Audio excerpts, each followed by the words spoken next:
అవన్నీ గుర్తు చేసుకొని ఒప్పుకుందును అనుకుంటుని తీర్మానం చేసుకుంటున్నాడు. అలా చేసినప్పుడు నీవు నా పాప దోషమును పరిహరించి ఉన్నావు. హల్లెలూయా. ఈ అనుభవం నీకు ఉండాలి. ఈ అనుభవం నీ జీవితంలో సాక్ష్యముగా నిలబడాలి. నా పాపములు ప్రభు దగ్గర ఒప్పుకున్నాను, ఆయన నన్ను క్షమించి ఉన్నాడు, ఆయన నా పాపములు పరిహరించి ఉన్నాడు, నాకు విడుదల కలిగింది, నాకు ప్రభు క్షమాపణ భిక్ష పెట్టాడు అన్న ఆ యొక్క నిశ్చయత నీ జీవితంలో కావాలి నా ప్రియులరా. హల్లెలూయా. దేవునికి మహిమ కలుగునుగాక. అలాంటి దినమందు ప్రభు నీకేం చేస్తాడు? ఆశ్చర్యమైన జీవితము, ఆశ్చర్యమైన అద్భుతమైన జీవితము, సంతోషభరితమైన జీవితము, ఆనందమైన జీవితము నీ యొక్క పశ్చాత్తాపము తర్వాతనే నువ్వు అనుభవిస్తావు.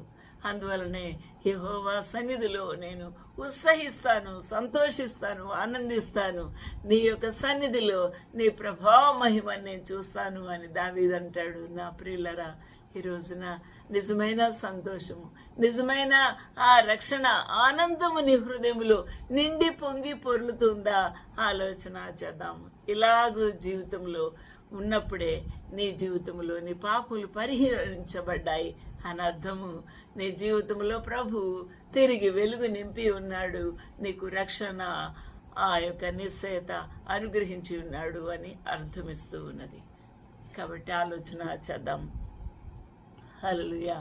దేవునికి మహిమ, ఘనత, ప్రభావము కలుగునుగాక. ఈ లోకములో 1 యోహాను 2:17 ప్రకారము ఈ లోకములో ఉన్నదంతయు ఈ యొక్క నేత్రాశ, శరీరాశ, జీవపుడంబమే.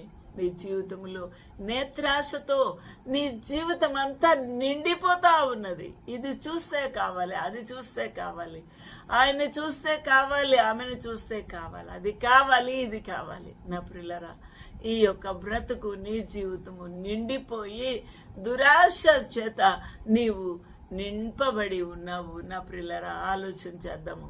దాని ఆశ, నీ దురాశ అంతా గతించిపోతుంది, నీతోనే ముగిసిపోతుంది. నా ప్రియులరా, అప్పుడు దేవుని చిత్తం ఇక నీవు జరిగించలేవు. నీ ప్రియుల నీ యొక్క జీవితంలో ప్రభు చిత్తము జరిగించాలి అంటే నువ్వు పశ్చాత్తాపడమే ప్రభు చిత్తము. నువ్వు ప్రభువుని తిరిగి నీ హృదయములో అంగీకరించడమే అది దేవుని చిత్తం. ప్రభువుని నీ హృదయములో ఆ దేవునికి స్థానం ఇచ్చి దేవునికి సంతోషము కలగ చేయడమే గొప్ప దేవుని చిత్తము. నా ప్రియులారా,